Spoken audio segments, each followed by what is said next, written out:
ప్రపంచ పటంలో మధ్య ప్రాచ్యం అంటేనే ఒక అగ్నిగుండం. ఎప్పుడు ఏ చిన్న నిప్పు కణిక పడినా అది మహాయుద్ధానికి దారితీస్తుందేమోనన్న ఆందోళన ప్రతి ఒక్కరిలోనూ ఉంటుంది. ముఖ్యంగా ప్రపంచ పెద్దన్న అమెరికా మొండి పట్టుదలకు మారుపేరైన ఇరాన్ మధ్య ఘర్షణ మొదలైతే ఆ ప్రభావం ఖండాంతరాలకు దాటుతుంది. సరిగ్గా ఇలాంటి వినాశకరమైన యుద్ధం అంచున ప్రపంచం నిలబడి ఉన్న తరుణంలో అమెరికా అధ్యక్షుడు డొనాల్డ్ ట్రంప్ తీసుకున్న ఒక నిర్ణయం ఇప్పుడు హాట్ టాపిక్గా మారింది. యుద్ధం మొదలవడానికి కొన్ని గంటల సమయం మాత్రమే ఉంది. అలాంటి సిచ్యువేషన్లో యూఎస్ ప్రెసిడెంట్ సంచలన నిర్ణయం తీసుకున్నారు. సీజ్ ఫైర్ను పొడిగిస్తున్నట్లు తెలిపారు. అంటే కాల్పుల విరమణ గడువును మరికొన్ని రోజులు పోస్ట్ పోన్ చేస్తూ ట్రంప్ ప్రకటించి అందరినీ ఆశ్చర్యంలో ముంచెత్తారు. అసలు బాంబులతో దాడి చేస్తానని హెచ్చరించిన యూఎస్ ప్రెసిడెంట్ ఎందుకు వెనక్కి తగ్గారు? ఈ వ్యవహారంలో పాకిస్తాన్ పోషించిన పాత్ర ఏంటి? ఇరాన్ స్పందన ఎలా ఉంది అనే విషయాలపై సర్వత్రా ఉత్కంఠ నెలకొంది.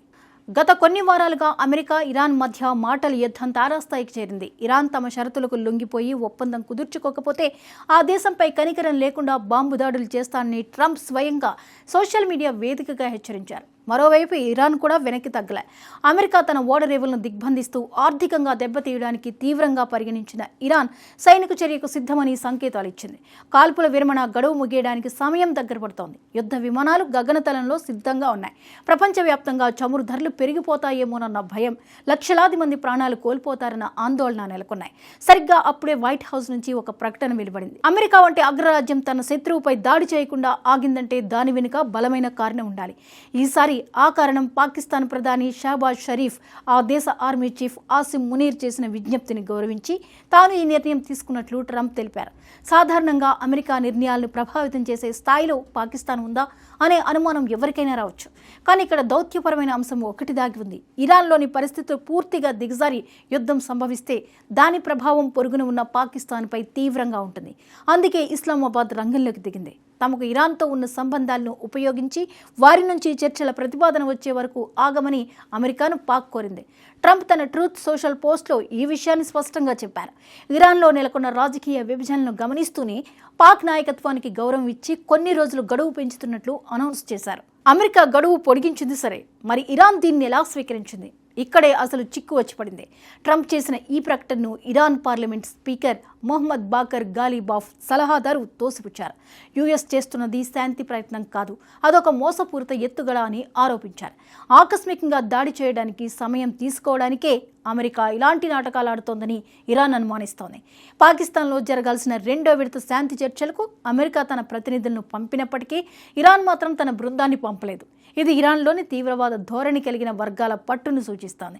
అటు అమెరికా బాంబులతో బెదిరిస్తుంటే ఇటు ఇరాన్ తన ఓడరేవుల దిగ్బంధాన్ని ఎత్తివేయాలని పట్టుబడుతోంది. ఈ ఇద్దరి మధ్య కుదిరిన సీజ్ ఫైర్ ఇప్పుడు ఒక సన్నని దారం మీద నిలబడి ఉంది. డొనాల్డ్ ట్రంప్ తన విదేశాంగ విధానంలో ఎప్పుడూ ప్రెడిక్టబుల్గా ఉండరు. అంటే ఆయన తర్వాత అడుగు ఏంటో ఎవరు ఊహించలేరు. ఒకవైపు పాకిస్తాన్ విజ్ఞప్తిని అంగీకరిస్తూనే మరోవైపు ఇరాన్కు గట్టి హెచ్చరికలు జారీ చేయడం ఆయన శైలి. ఒకవేళ ఇరాన్ సరైన ప్రతిపాదనలతో చర్చలకు రాకపోతే కాల్పుల విరమణ గడువు ముగియగానే మధ్యప్రాచ్యంలో కని విని ఎరుగని విధ్వంసం జరుగుతుందని ఆయన హెచ్చరించారు. ట్రంప్ మూడ్ మారడం వెనుక కేవలం పాక్ విజ్ఞప్తి మాత్రమే కాదు, అంతర్జాతీయంగా చమురు సరఫరాకు ఆటంకం కలగకుండా చూడాలనే ఆర్థికపరమైన వ్యూహం ఉండొచ్చు. అలాగే ఇరాన్ అంతర్గతంగా బలహీనపడే వరకు వేచి చూసి ఆ తర్వాత తన పంతం నెగ్గించుకోవాలనే ఆలోచనలో ఉన్నట్లు విశ్లేషకులు భావిస్తున్నారు. అమెరికా తన మాట విని ఆగడంతో పాక్ ప్రధాని షహబాజ్ షరీఫ్ కాస్త ఊపిరి పీల్చుకున్నారు. ట్రంప్కు ఆయన కృతజ్ఞతలు తెలిపారు. తమపై ఉంచిన నమ్మకాన్ని వమ్ము చేయకుండా రెండో విడత చర్చలు సఫలం చేయడానికి తాము ప్రయత్నిస్తామని ప్రకటించారు. కానీ ఈ చర్చల తేదీలను వెల్లడించకపోవడం వెనుక ఎన్నో అనుమానాలున్నాయి. ఇరాన్ను చర్చల వరకు తీసుకురావడం పాకిస్తాన్కు సాధ్యమేనా అనేది $1 మిలియన్ ప్రశ్న. ప్రస్తుతానికి తుపాకులు మూగబోయి బాంబులు నిశ్శబ్దంగా ఉన్నాయి. కానీ ఈ సైలెంట్ యుద్ధానికి ముందు వచ్చే ప్రశాంతతలా కనిపిస్తోంది. ఒకవేళ ఇరాన్ చర్చలకు రాకపోతే లేదా పాకిస్తాన్ మధ్యవర్తిత్వం విఫలమైతే అమెరికా తన మాట నిలబెట్టుకోవడానికి దాడికి దిగే అవకాశం ఉంది. అదే జరిగితే ప్రపంచ ఆర్థిక వ్యవస్థ కుప్పకూలడం ఖాయం. ఈ ఉత్కంఠ భరిత రాజకీయ క్రీడలో ఎవరు గెలుస్తారు? ట్రంప్ హెచ్చరికలు పనిచేస్తాయా? ఇరాన్ పంతం నెగ్గుతుందా? లేక పాకిస్తాన్ నిజంగానే ఈ రెండు దేశాల మధ్య వారధిగా నిలిచి శాంతిని సమకూరుస్తుందా? రానున్న కొద్ది రోజులే ఈ ప్రశ్నలకు సమాధానం చెప్తాయి. మిడిల్ ఈస్ట్లో రేపటి సూర్యోదయం శాంతితో మొదలవుతుందో లేక యుద్ధ విమానాల రోదతో మొదలవుతుందో వేచి చూడాలి.